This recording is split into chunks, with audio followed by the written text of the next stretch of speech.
Olá pessoal, mais uma vez, obrigado por estar aqui. Este é o Overtalk Podcast. Eu sou o Nico Lourenço. Hoje tenho o grande prazer de conversar com uma mulher, além de ser muito talentosa, é uma mulher muito competente, é uma profissional já há muitos anos.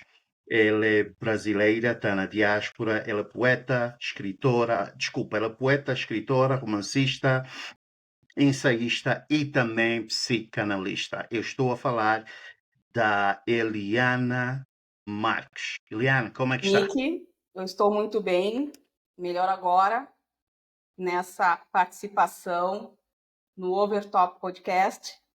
Aqui em Porto Alegre está um dia super bonito, o sol nos abraça antes da chegada do inverno. Então, eu estou muito bem, estou muito feliz. Perfeito, perfeito. Olha, eu tive há já muito tempo que nós estamos a coordenar essa entrevista. Eu tinha muito interesse, muita curiosidade de falar contigo e eu sei que a minha audiência também está interessada em ouvir mais da tua história.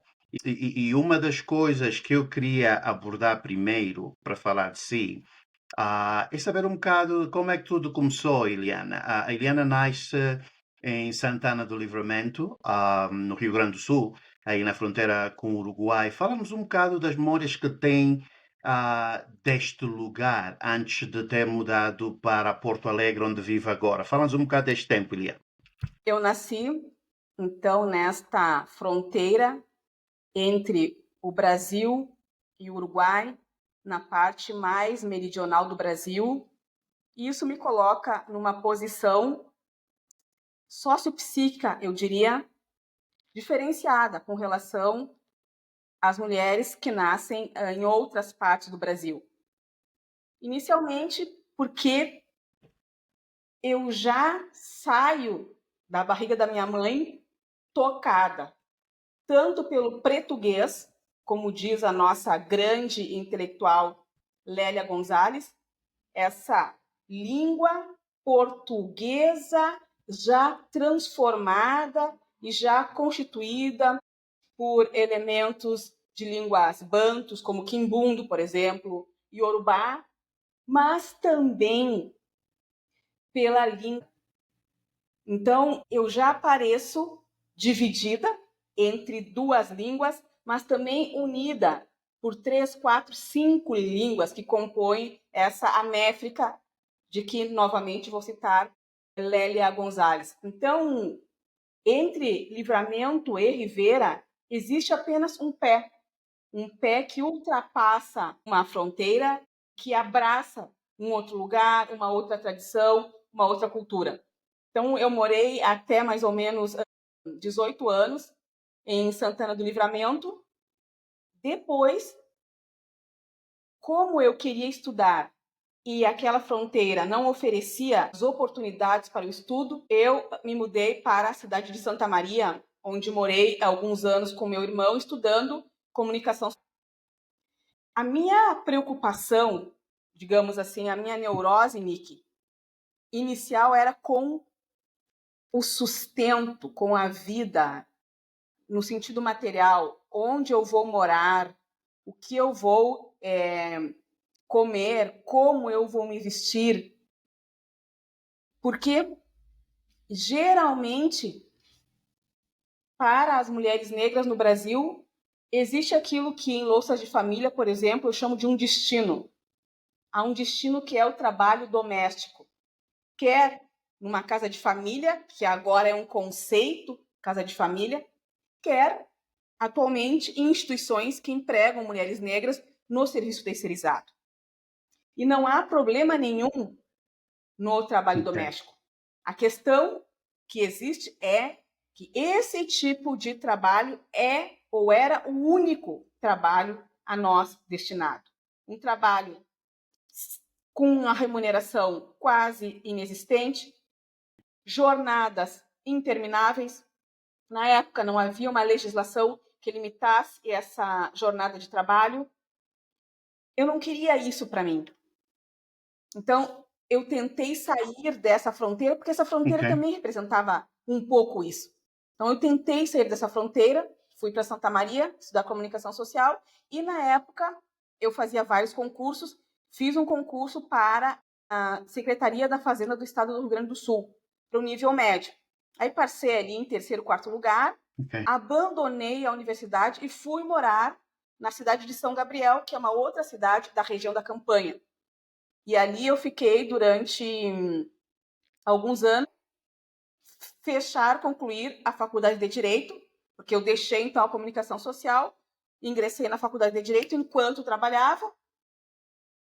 Depois, concluída a faculdade de Direito, eu vim para Porto Alegre para estudar na Escola da Magistratura. Fiz a Escola de Magistratura, fiz vários concursos e acabei passando no concurso para o Tribunal de Contas do Rio Grande do Sul como auditora. Aí, nesse momento da minha vida, eu escrevia, lia, mas não pensava a literatura como um pluriverso para mim. Não pensava a literatura como um espaço onde eu poderia me realizar. Isso acontece apenas muito depois. Ok. Mas quando é, Eliana, uma das coisas que me interessa saber é quando é, a Eliana falou dessa trajetória desde que saiu de Santana do Livramento, o fato de ter vivido na fronteira com o Uruguai, naquela área ou seja, de um contexto cultural interessante, não é? Isto também, o fato de viver lá, se separarmos a questão histórica da servidão doméstica, se quiser, da mulher negra, o fato de viver naquela área também afetou muito ou essa urgência, esse interesse pela literatura, mesmo sabendo que não era o que a Eliana, ou seja, projetava para o seu futuro. Sim, eu entendo que o fato de viver nessa fronteira despertou em mim um gosto pela palavra, Nick. Um gosto pela literatura. Que desde sempre ouvia músicas em castelhano, poemas em castelhano. As minhas primeiras obras, pelo menos aquelas obras amadas, foram escritas em língua castelhana. A suavidade da língua castelhana, esse ritmo que eu acho que eu tenho um pouco, isso tudo despertou em mim um gosto por escrever, por expressar de algum modo essa vivência bilinguística, trilinguística. Tanto é que nos meus livros, isso que algumas pessoas chamam de portunhol, e que eu gostaria de chamar de pretunhol, aparece desde o Relicário, que é o meu primeiro livro. Então, esse ambiente, esse caldo, esse mocotó, é um mocotó de palavras, esse mocotó da fronteira. E eu chamo de mocotó porque esse prato tem relação com o que essas mulheres da fronteira produziam, faziam naquele ambiente de charqueadas, de matadouros ou matadeiros. Toda a formação acadêmica, Eliana, como é que tudo isso converge ou afeta a tua forma de escrever poesia e até mesmo de escrever romance? Nick, eu fiz magistério e naquele momento da minha vida eu já tinha um interesse muito grande pela literatura. Eu sempre fui uma excelente aluna, tirava 10 em todas as matérias, salvo uma matéria que eu lembro que eu tirei uma nota super baixa uma vez, que foi em química. Ficou o trauma da química.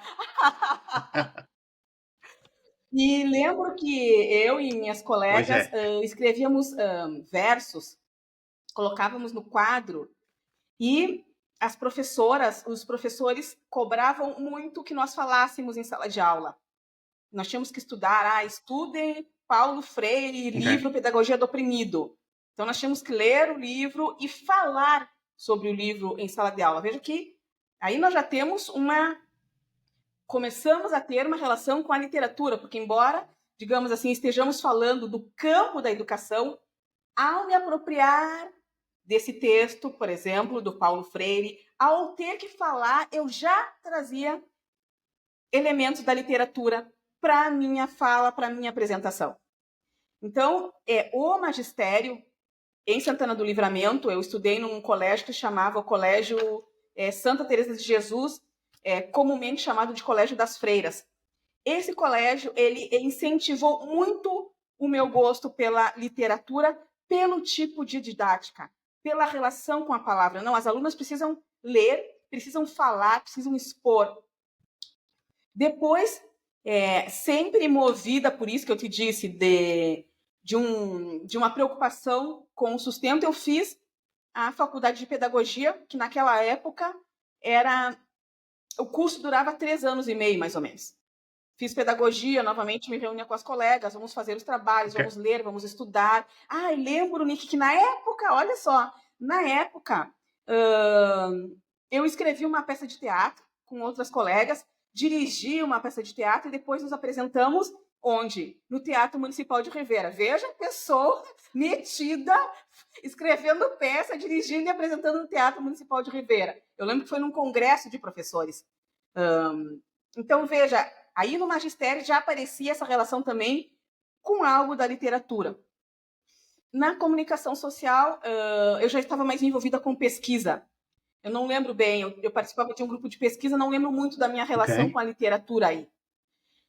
Com depois a chegada do direito, eu já me dediquei mais a escrever de um modo formal. Eu vou escrever poemas, eu vou tentar escrever esses contos, vou escrever esses fragmentos, e aí surge a questão da memória.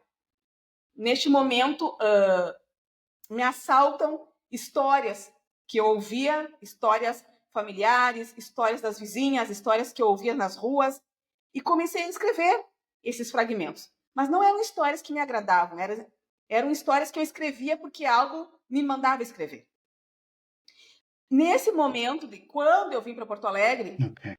eu comecei a fazer análise, me analisar numa instituição que inicialmente se chamou Grupo Cero. Olha a relação com o castelhano. Grupo Cero, que seria Grupo Zero.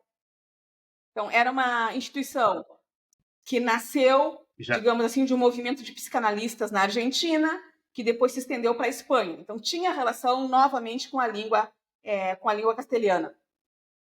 E, ao me analisar, eu comecei a frequentar Exato. um grupo de poesia, coordenada esse grupo por poetas e psicanalistas. Na época eram a Lúcia Binzeli, a Carmen Pressoto, que são mulheres que continuam escrevendo, ainda salvo a Carmen, que faleceu, mas era uma mulher que escrevia, que editava. A Lúcia é uma mulher que escreve, que edita, mas eram mulheres brancas.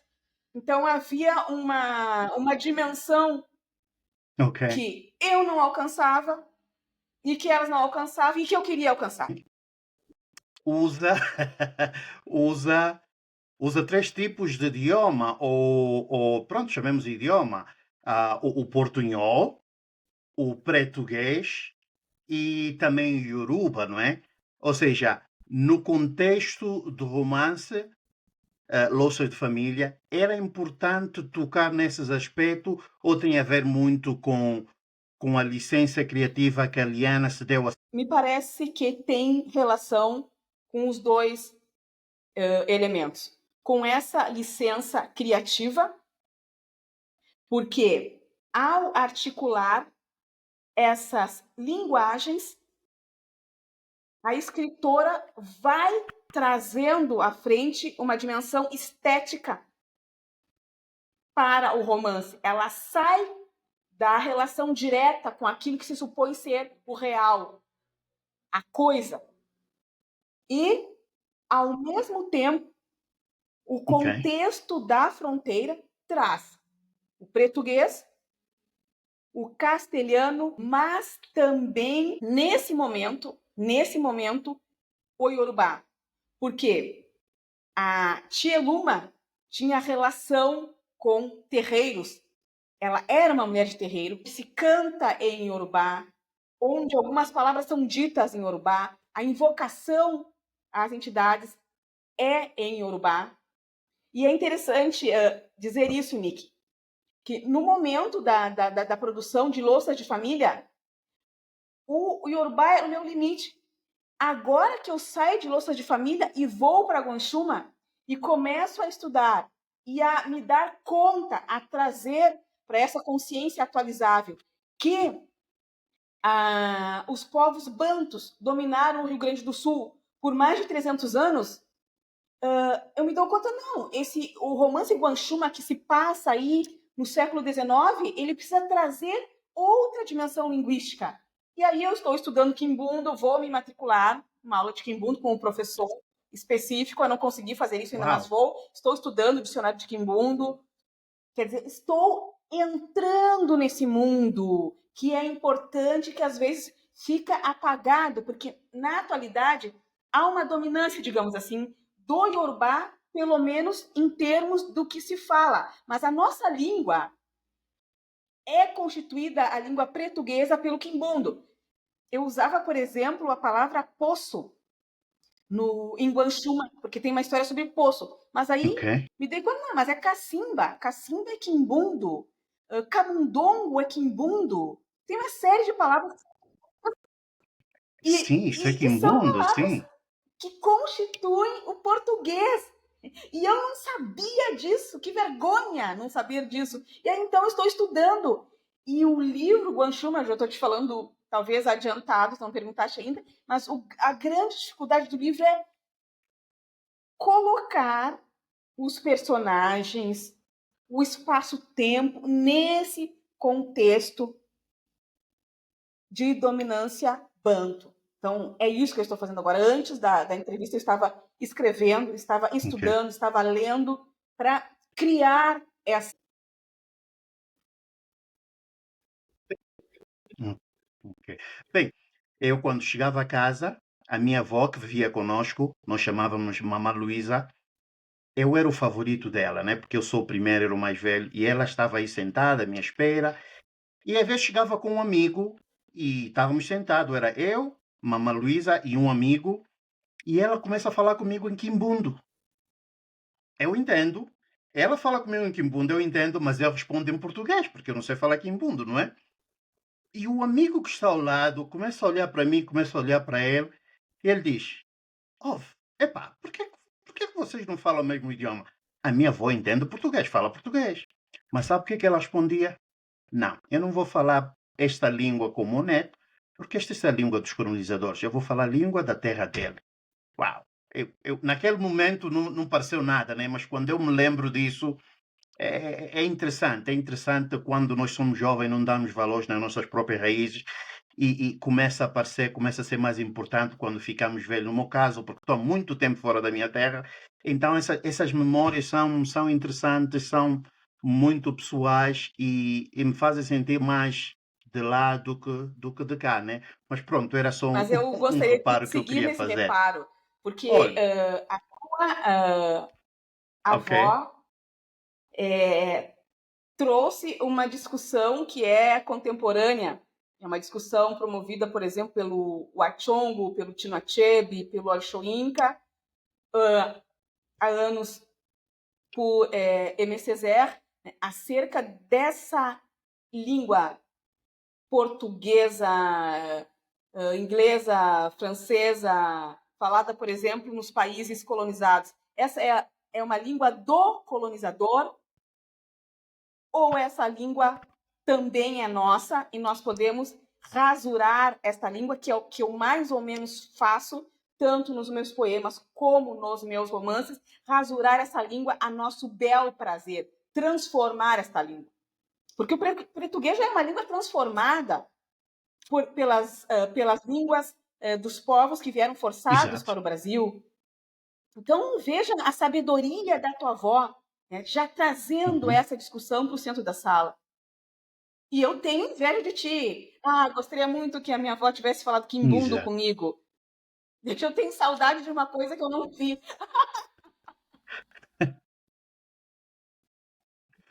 Exato. Sim, sim, sim, mas pronto, mas sim, pois é. Eu, para mim, pessoalmente, por causa da influência. porque pronto, o mundo chamado desenvolvido controla os meios de comunicação. Tu és bombardeado com cultura de outros lugares, que são culturas também, ou seja, aceitáveis, que são boas, mas que não são nossa necessária. E tu absorves aquilo e começas, tu a falar quando era mais jovem, começas a deixar atrás o que é teu. Começa a dizer, bem, essa cultura, talvez a minha esteja um bocado atrasada, esta é a melhor, esta é que está sempre em todos os lugares. E dói às vezes. Os nossos filhos, quando são mais jovens, passam por isso até que se dão conta. Eu sou o que sou e de qualquer forma nunca vou ser aceito de outra forma. Sempre vou ser aceito aqui. Então é melhor trazer a minha cultura, a minha personalidade, enquanto eu aceito outras culturas, porque é nessa cultura que eu estou a viver, não é? É interessante isso.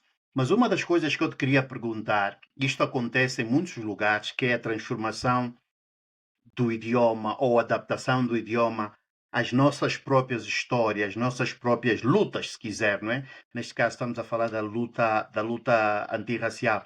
O português, se eu te pedir uma definição, achas que é uma forma que os indivíduos de raça negra no Brasil adotaram como um meio de resistência? Ou é consequência orgânica de processos Bom, humanos? Como é que vês? eu entendo que existe um pressuposto que caracteriza de modo geral. Agora estou falando de ti e talvez tu penses de um modo diferente. De ti no sentido de pertencer originariamente a esses povos da África Central, por exemplo, que é uma maleabilidade com relação a incorporar elementos distintos em si, na sua cultura, elementos distintos daqueles considerados originários, daqueles considerados iniciais. Então, por exemplo, existe uma literatura no Brasil que considera isso uma característica dos nossos povos. Vou incorporar que inicialmente não era meu. Incorporo, transformo e devolvo de uma outra forma. Então, é uma característica nossa de estar no mundo dos vivos. Não sei se no mundo dos mortos seria assim, mas no mundo dos vivos é uma característica. Então, essa diáspora, adorei quando tu me apresentaste como uma mulher da diáspora. Nunca tinha... Intelectualmente, eu sei que eu sou, mas ser apresentada assim, não sei, me deu uma alegria. Sim, eu sou uma mulher da diáspora, eu sou uma mulher das fronteiras. Então, Nick, essa nossa diáspora forçada nos coloca numa posição, Exato. e não é romantizar, mas também numa posição de absorver, transformar, devolver algo dentro dessa cultura, quer dizer, fazer dessa cultura inicial uma outra coisa. Então, eu não coloco apenas como forma de resistência, mas é uma forma de nós existirmos. E existindo, nós vamos fazer um contraponto a isso que quer, digamos assim, nos aniquilar, nos matar. Então, veja, não é só uma reação a uma colonização, é uma posição que nós trazemos e que nós, digamos assim, colocamos em jogo. Exato. Isto vai de encontro o que disseste há bocado, que é que a língua que inicialmente não era nossa, não era tua, mas pode ser nossa, fazendo estes impactos, ou seja, fazendo essas introduções agora chama-se português, é o português com um bocado de sabor do povo negro, é isso que disseste há bocado, então o que falas agora tem sentido, vai de encontro àquilo, absolutamente. Outra coisa que eu queria falar contigo, Eliane, é quando pensamos em Louça de Família, o seu primeiro romance, não é? Que foi lançado o ano passado. Ou seja, tem a ver, fala da história da servidão doméstica da mulher negra. Ou seja, no contexto histórico é entendível, faz muito sentido, nós sabemos que aquilo aconteceu e tu traz aquilo para o mundo, ou seja, para o tempo atual. Como é que achas que o seu livro, qual é o impacto, ou pelo menos qual é o impacto, qual é a compreensão que esperas que aquele romance Louças de Família tenha na vida no leitor contemporâneo? Nick, eu te respondo isso pelos retornos que eu recebo de vários clubes de leitura. Louças de Família, sem essa intenção inicial de que fosse um livro que chegasse a muitas pessoas, está chegando a muitas pessoas. Chegou no Maranhão, chegou em Pernambuco, na Bahia, no Paraná, em Santa Catarina, em São Paulo. Louças de Família ganhou o Prêmio São Paulo de Literatura, que é um dos prêmios mais importantes do Brasil, como romance de estreia. Ganhou vários prêmios aqui no Rio Grande do Sul. Então, essa solidão doméstica que tem uma base histórica passada, ela é ainda presente, não apenas como algo material, o objetivo, mas como uma servidão subjetiva das pessoas negras numa sociedade. Então, as pessoas estão lendo o livro a partir deste viés das relações entre brancos e negros, essas relações hierárquicas que ainda se apresentam e que se apresentam de um modo evidente no trabalho doméstico. Okay. O que é que faz? Ou seja, esta é uma dessas situações que tu olhas para ti e dizes: realmente o que eu estou a fazer tem sentido, está a impactar a gente, as pessoas, e devo seguir neste caminho, ou apenas é o resultado lógico do teu trabalho de muitos anos? Como é que analisa a questão deste prémio? Eu entendo que não é um resultado lógico do trabalho de muitos anos, porque existem muitas escritoras igualmente boas, muitas escritoras excelentes que não receberam prêmios. Eu entendo que o Prêmio São Paulo atende a um objetivo da Eliane escritora. Qual é o objetivo? Que os seus livros circulassem por todo o Brasil. Porque, como poeta, isso não ocorria. Os livros estavam numa livraria ou noutra e pronto. As pessoas não tinham acesso aos poemas que eu produzia. E com Louças de Família, pelo fato de eu ter ido para uma editora maior, eu decidi ir para uma editora maior, pensando, ponderando todas as questões políticas aí implicadas, eu decidi ir para a Autêntica Contemporânea. E essa decisão proporcionou a circulação do livro. E o Prêmio São Paulo tornou o livro mais circulável ainda, porque as pessoas começaram a dizer: não, mas quem é esta mulher, negra que ganhou este prêmio, esse importante prêmio, mais essa quantia de dinheiro? Então, isso me alcançou nesse sentido. O livro está circulando, e era isso que eu queria. Porque eu não escrevo para que os poemas ou os romances fiquem guardados numa gaveta para uma satisfação pessoal. Não. A minha escrita, ela tem um caráter social. E como caráter social que tem, ela precisa estar, como diz a música, onde o povo está. Exato. Mas um dos episódios que aconteceram durante este momento em que foi premiada pelo seu livro Louças de Família, também houve um evento triste, não é?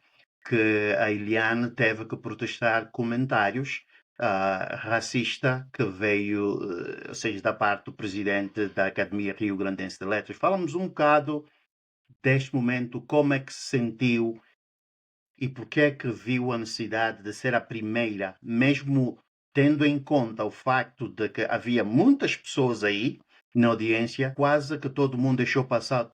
Quando tu saíste a protestar, é que então outras pessoas seguiram o mesmo caminho. Fala-nos deste episódio, por favor. Sim, Nick. O senhor presidente da Academia Rio Grandense de Letras, me parece que continua ainda presidente, traz então uma fala, inclusive tradicional, no sentido de que o Rio Grande do Sul teria se desenvolvido no campo das letras em razão da colonização italiana, alemã, e que as outras partes do Brasil não, em razão da inadequada colocação do senhor presidente, em razão de uma colonização escrava ou negra, que é absolutamente inadequado. Isso, além de ser altamente racista.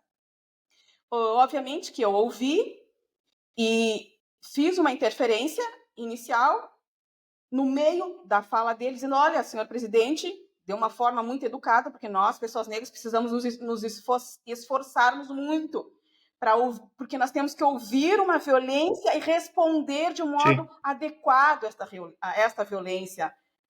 Porque senão somos chamadas nós de violentas, como acontece muito comigo, que as pessoas me chamam de violenta, de brava, de daquilo. Então eu interferi: olha, senhor presidente, não é bem assim, nós temos que reformar esse tipo de pensamento. E seguiu, terminou com, vamos dizer, um poema no final, não sei quem diria um poema, e eu pedi a palavra, então, para falar, e pedi que as pessoas que estivessem ali ao meu lado, que eram pessoas brancas, me acompanhassem e me apoiassem nessa fala. Mas isto que aconteceu não é incomum, porque, em geral, isso que nós chamamos de branquitude, as pessoas que estão assentadas nesses lugares, herdeiras desses benefícios, escutam e permanecem caladas, porque elas se beneficiam, quer materialmente, quer subjetivamente, dessa posição de inferiorização constante das pessoas negras. Então, as pessoas sentem: eu branca, meu Deus, veja como nós somos inteligentes. Ainda que isto não esteja na consciência, está funcionando inconscientemente. Então, as pessoas brancas participam desse racismo, se mantendo caladas, não se levantando, não dizendo uma palavra de apoio. E isso é o que mais machuca. E algumas pessoas me disseram: olha, mas o racismo é estrutural, porque o capitalismo racista, e tu não vai conseguir mudar. Não estou querendo mudar o sistema com isso, mas pessoalmente eu não posso mais ficar calado. Eu tenho que me mudar, eu tenho que sair dessa posição de silêncio. E essa é a violência miúda do racismo, porque as pessoas consideradas intelectuais, consideradas antropólogas, escritoras, psicanalistas, estão falando contra o racismo e estão sendo racistas ao mesmo tempo. Não conseguem mudar. Exato. Daí a questão do racismo estrutural que existe em várias sociedades, não é? Mas a Eliana tocou num ponto interessante. Porquê que a Eliana às vezes é considerada, como é que se Brava. disse há bocado, brava? Ou porquê que as pessoas... Porquê? Qual é... Por causa do caráter das suas intervenções? É uma questão de linguagem corporal? Por que é visto assim desta forma? Eu vi isto quando eu estava a fazer a investigação para esta entrevista. Eu vi que tu havias mencionado isto numa entrevista. Eu quero saber porquê que se te vê dessa forma.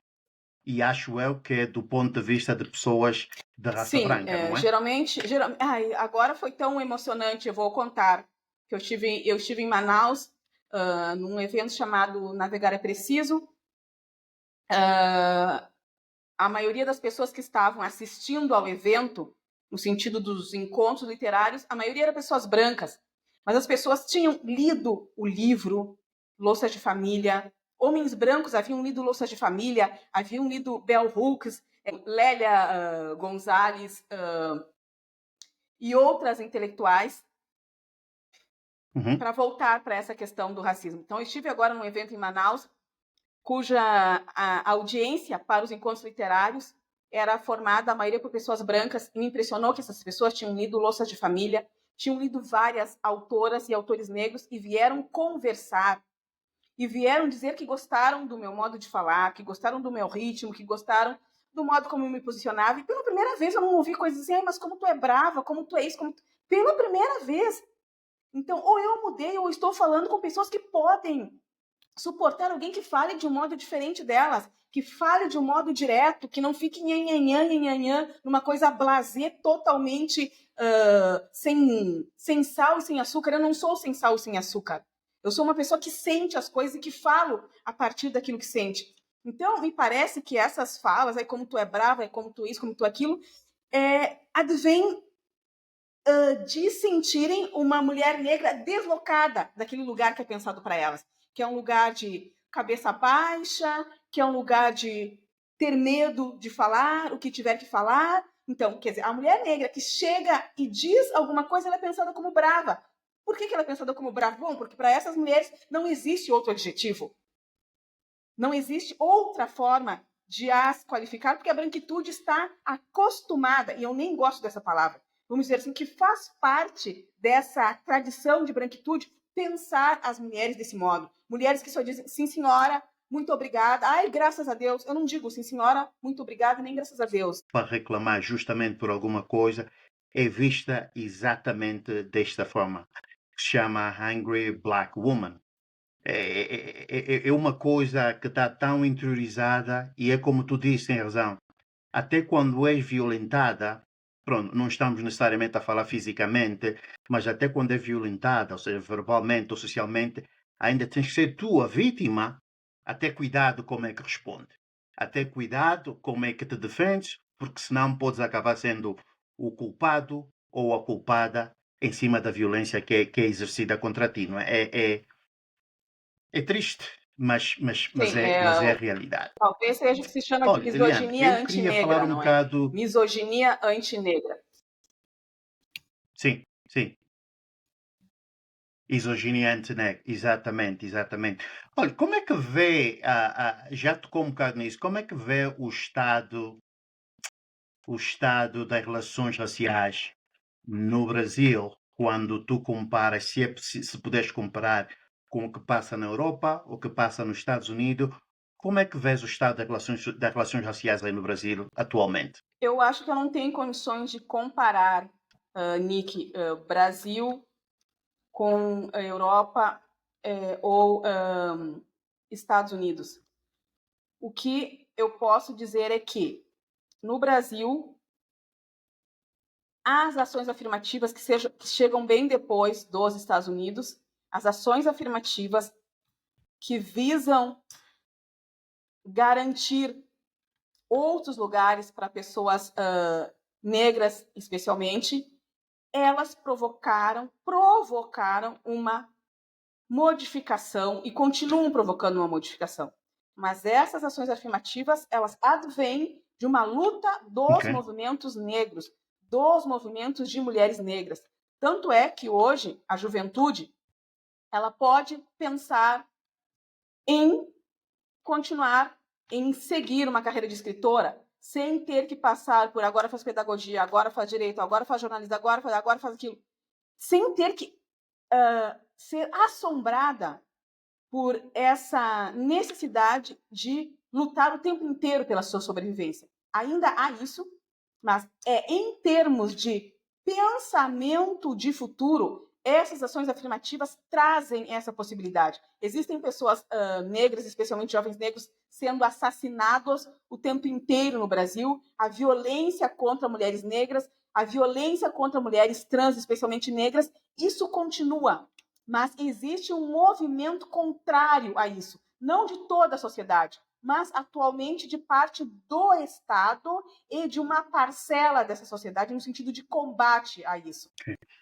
Olha, há uma coisa, quando estávamos a falar em off, tu mencionaste uma coisa interessante, e acabas de tocar assim levemente, ou seja, tu tens vários títulos académicos, né?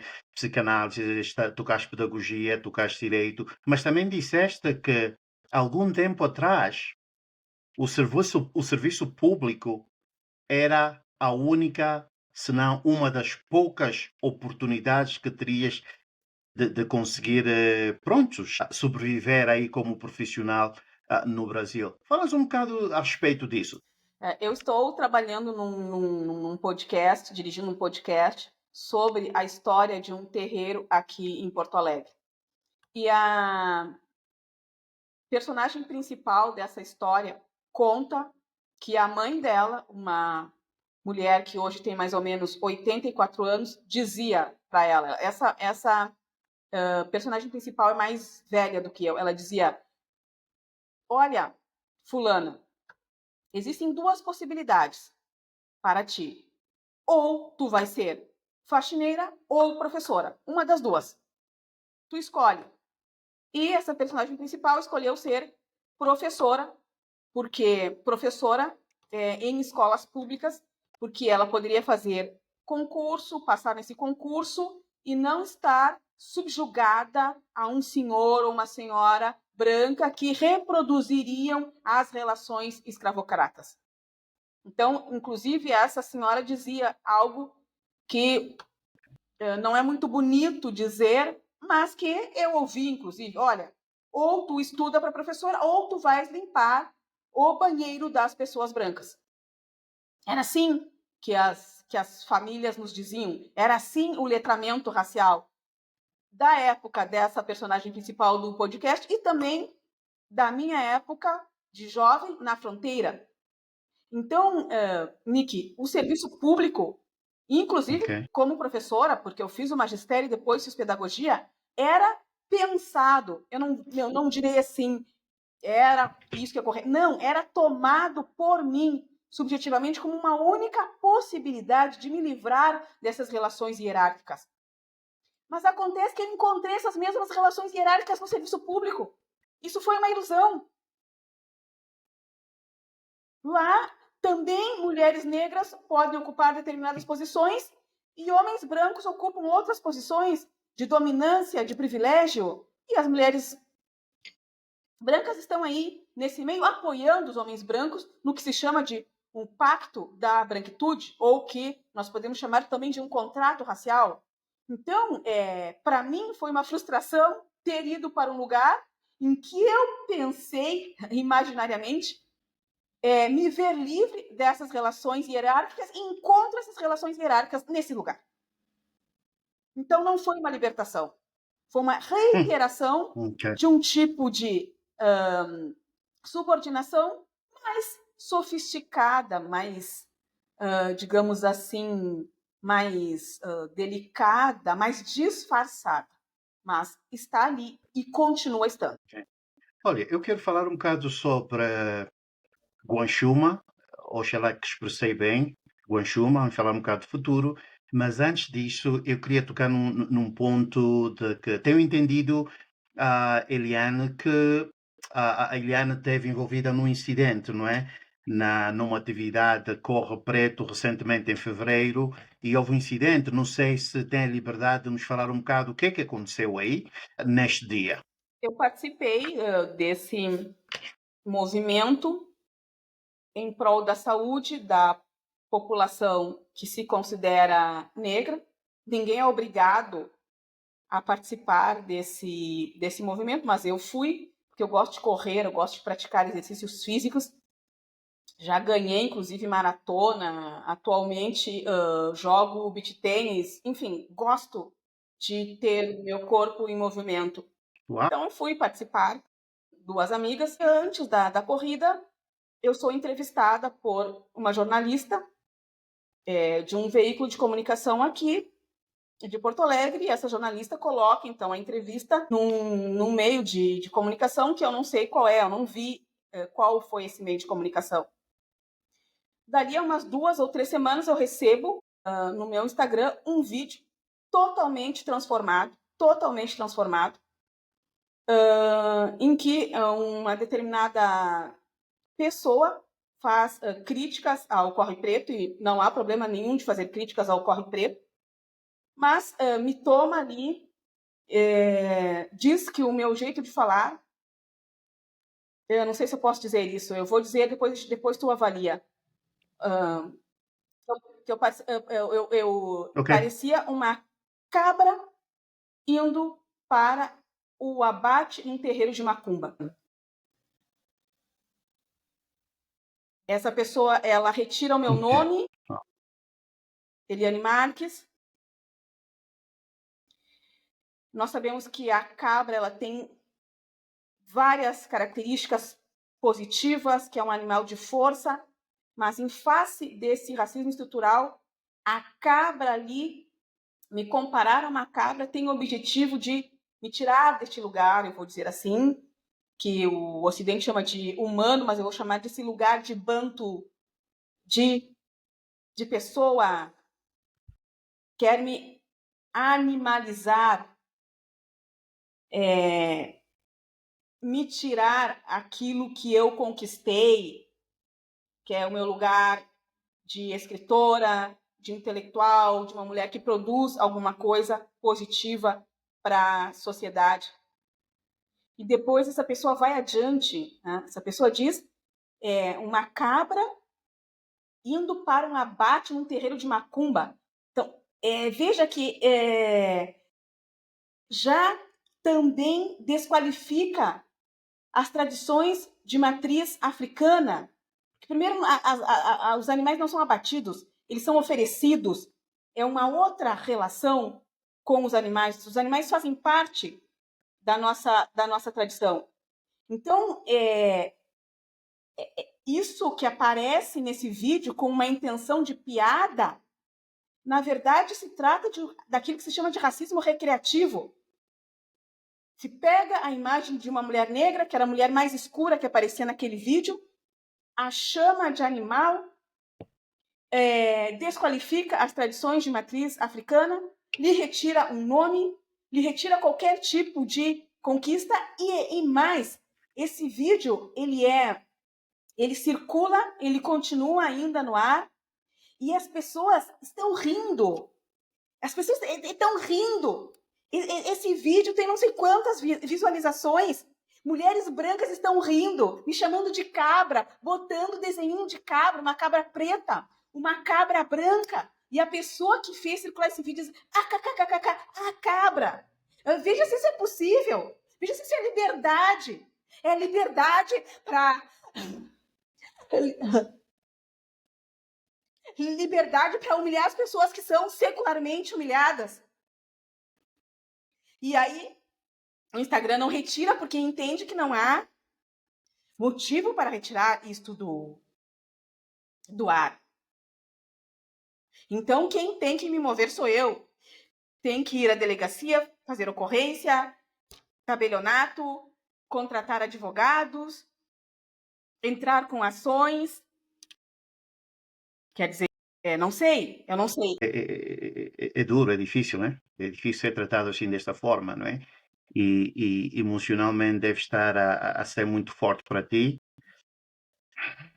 Bem, eu não sei o que dizer, mas eu te dou força desde aqui e vai até onde tiveres que ir legalmente para reparar esse problema. Isto é completamente inaceitável, não é? É completamente inaceitável. Mas, infelizmente, existem pessoas que ainda vivem, como eu digo, ainda vivem nas cavernas. Isto para eles é para se rir, é comédia e é triste, é triste. Eu não tenho palavras, e sinto muito pelo que estás a passar, não é? Tu comentaste comigo isso em off e eu achei que era importante trazer aqui na entrevista para que as pessoas vejam, não é? Isto não é quando se trata das emoções de uma pessoa, da outra pessoa, que tu não estás na pele desta pessoa. Quando se trata da saúde mental de outra pessoa, da reputação, e temos que ter cuidado. Temos que ter muito cuidado. E pronto, vai à frente, Eliane, e toma as medidas que tiveres que tomar legalmente. Oxalá que tudo se resolva do teu lado e pouco a pouco, mesmo sabendo que é difícil erradicar, mas que combatamos um a um essa mentalidade racista, essa mentalidade de doença que ainda existe, ou seja, no cérebro de muita gente, né? Gente com cérebro pequeno. Existem muitos disso. Olha, Eliana, eu quero terminar esta entrevista falando um bocado do futuro, do teu futuro como romancista. Tenho entendido que estás a trabalhar no novo romance Guaxuma. Fala-nos um bocado qual é a proposta que nos traz desta vez. O que é que podemos esperar do livro, Sim. deste romance? Antes de Guanchuma, que será publicado em 2026, eu publiquei agora em março um livro de poemas pela editora Fósforo chamado Sílex. E, concomitantemente a Sílex, eu fiz e continuo fazendo as pesquisas para Guanchuma. Eu não sei se tu conhece essa palavra, guanchuma. Não, não conheço. Eu tentei investigar, mas Guanchuma não. é uma erva daninha. É uma erva que cresce em lugares pedregosos. Ela vai tomando conta, ela vai dominando, ela vai minando. É uma erva que ela não se domestica. A Yolanda, uma amiga minha, me deu um pedaço de guanchuma, arrancou de um lugar com raiz, e eu coloquei num vaso aqui em casa para tentar ter guanchuma enquanto eu escrevo, mas a guanchuma ela não se cria em ambientes domésticos. E isso tem muita relação com as personagens do livro Guanchuma, que são, na sua maioria, pessoas negras de uma tradição banto que estão lutando por liberdade, quer nas irmandades, porque havia muitas irmandades negras no Rio Grande do Sul, nós não conhecemos na Bahia, em Minas Gerais, no Rio, mas no Rio Grande do Sul nós conhecemos pouco disso, quer nas irmandades, quer nos movimentos quilombolas que ocorriam especialmente aqui na Serra de Tapes, quer no interior das charqueadas. Então, o Guanchuma, Nick, quer destacar as relações entre essas pessoas em prol da liberdade. E é uma personagem linda. Tem várias personagens lindas. É interessante que eu não me apaixonei pelas personagens de Louça de Família, mas eu estou apaixonada pelas personagens de Guanchuma. Por exemplo, existe a Eufrásia. A Eufrásia, ela é quitandeira. Ela trabalhou num saladeiro, numa charqueada em Buenos Aires. E lá ela inventa o dulce de leite e traz para o Rio Grande do Sul. Existe uma personagem principal que me parece que se chamará Inanna.